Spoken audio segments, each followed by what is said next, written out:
জয় যিশু। আজ তপস্যাকালের চতুর্থ রবিবার। প্রথম পাঠ যোশুয়ার গ্রন্থ হতে আজকের বাণী পাঠ 5 অধ্যায় 10 থেকে 12 পদ।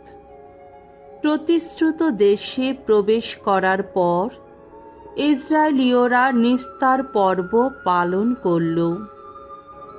জর্ডন নদী পার হবার পর ইসরায়েলীয়রা গিলগালে তাঁবু ফেলল, আর সেই মাসের চতুর্দশ দিনটির সন্ধ্যাবেলায় জেরিখোর নিম্নভূমিতে নিস্তার পর্বের অনুষ্ঠান সম্পন্ন করল।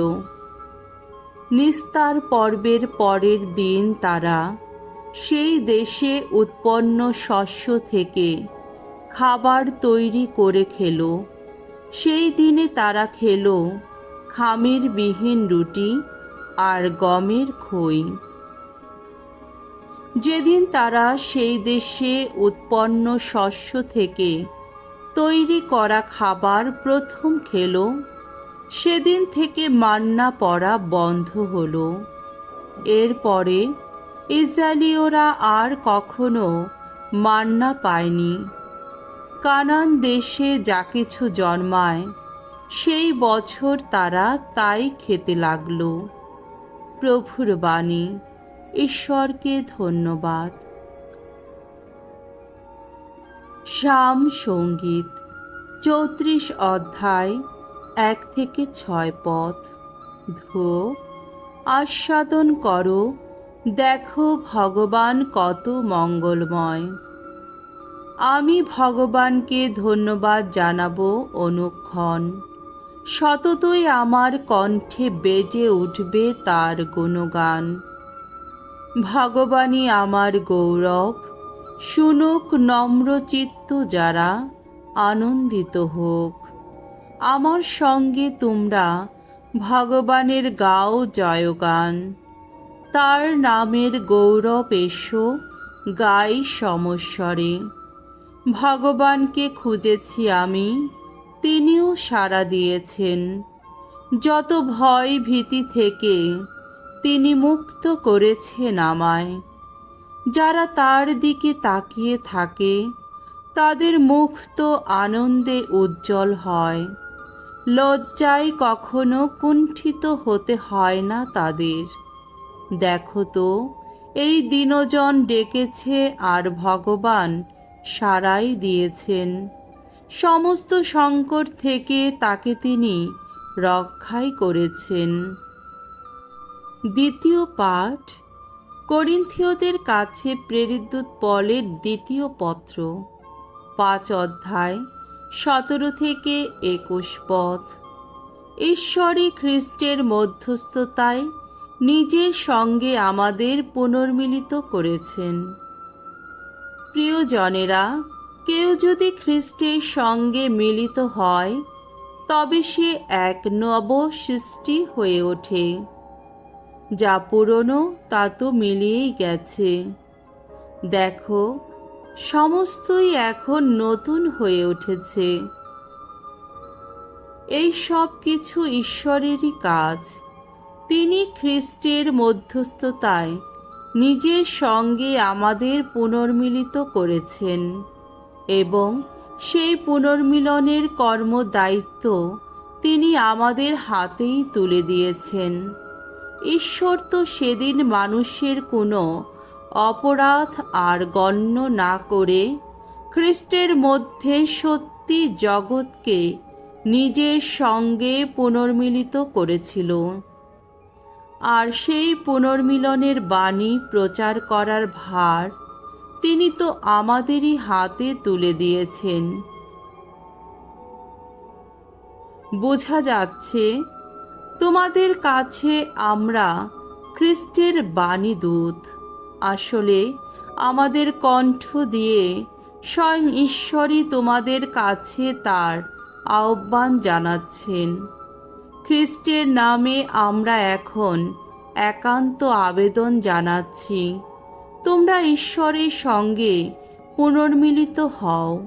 যিনি নিজে কোনো পাপ করেননি, আমাদের মঙ্গলের জন্যে ঈশ্বর তাকে যেন মূর্ত পাপ করে তুলেছেন, যাতে আমরা তার সঙ্গে মিলিত হয়ে ঈশ্বরের মূর্ত ধর্মময়তা হয়ে উঠতে পারি। প্রভুর বাণী। ঈশ্বরকে ধন্যবাদ। বাণী বন্দনা। ওগো খ্রিস্ট, বন্দিত তুমি, কীর্তিত তুমি। এবার উঠব আমি, পিতার কাছেই যাব, বলবো পিতা, তোমার কাছে পাপ করেছি আমি। ওগো খ্রিস্ট, বন্দিত তুমি, কীর্তিত তুমি। মঙ্গল সমাচার। লোকরচিত মঙ্গল সমাচার 15 অধ্যায় 1 থেকে 3 পদ, 11 থেকে 32 পদ। ক্ষমাশীল পিতা এবং হারানো পুত্র ও হিংসুটে পুত্রের উপমা কাহিনী। একদিন কর গ্রাহকেরা ও অন্যান্য পাপী মানুষেরা যিশুর উপদেশ শোনবার জন্যে তার কাছে ভিড় করছে দেখে ফরিসিরা ও শাস্ত্রীরা গজগজ করে বলতে লাগলেন, দেখো, লোকটা পাপীদের কাছে টেনে নেয়, এমনকি তাদের সঙ্গে খাওয়া দাওয়াও করে। তখন যিশু তাদের লক্ষ্য করেই এই উপমা কাহিনীটি বললেন। একটি লোকের 2টি ছেলে ছিল। ছোট ছেলেটি একদিন বাবাকে বলল, বাবা, আমার ভাগের সম্পত্তি আমাকে দিয়ে দাও। তখন তিনি তাদের দুজনের মধ্যে তার ধন সম্পত্তি ভাগ করে দিলেন। কিছুদিন পরে ছোট ছেলেটি নিজের যা কিছু ছিল সবই বিক্রি করে সমস্ত টাকা কড়ি নিয়ে দূর দেশে চলে গেল।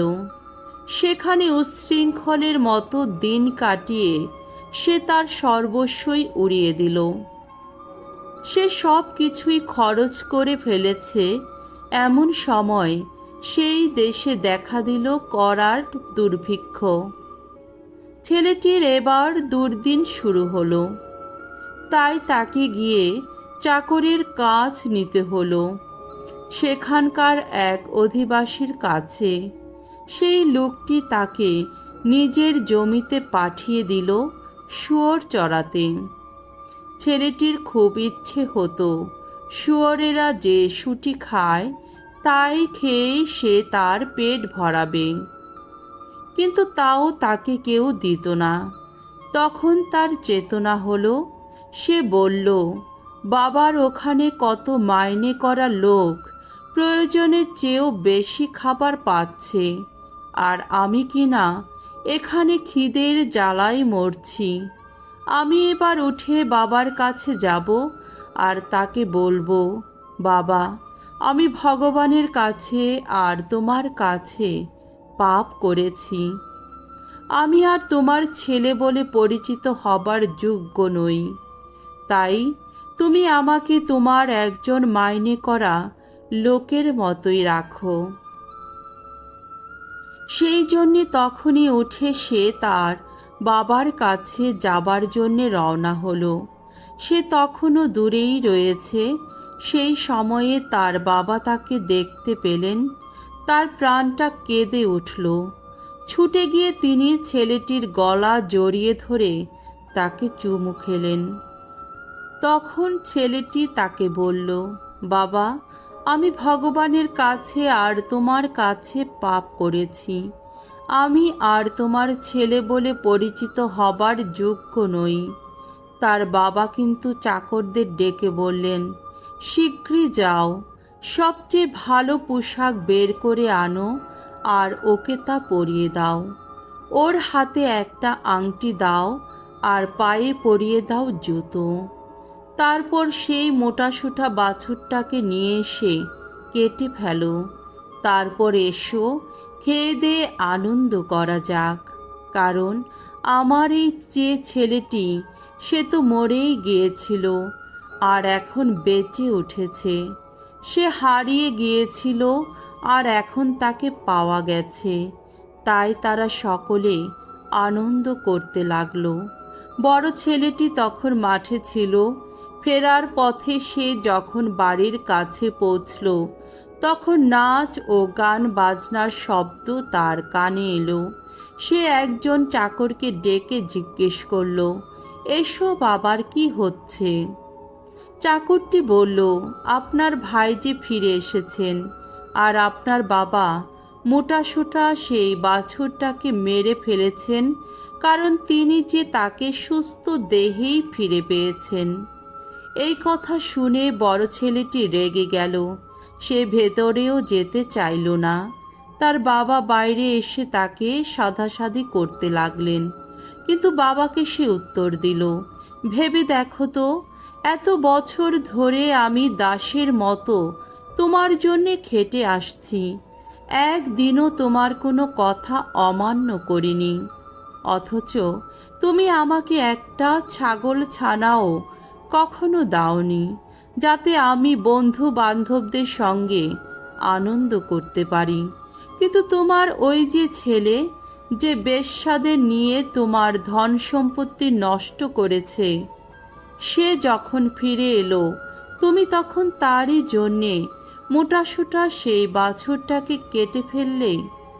তিনি তখন বললেন, বাবা, তুমি তো সব সময় আমার কাছে রয়েছ, আর আমার সব কিছুই তো তোমারই, কিন্তু তবুও আনন্দ করা, উৎসব করাই উচিত ছিল, কারণ তোমার এই যে ভাই, সে তো মরেই গিয়েছিল আর এখন বেঁচে উঠেছে।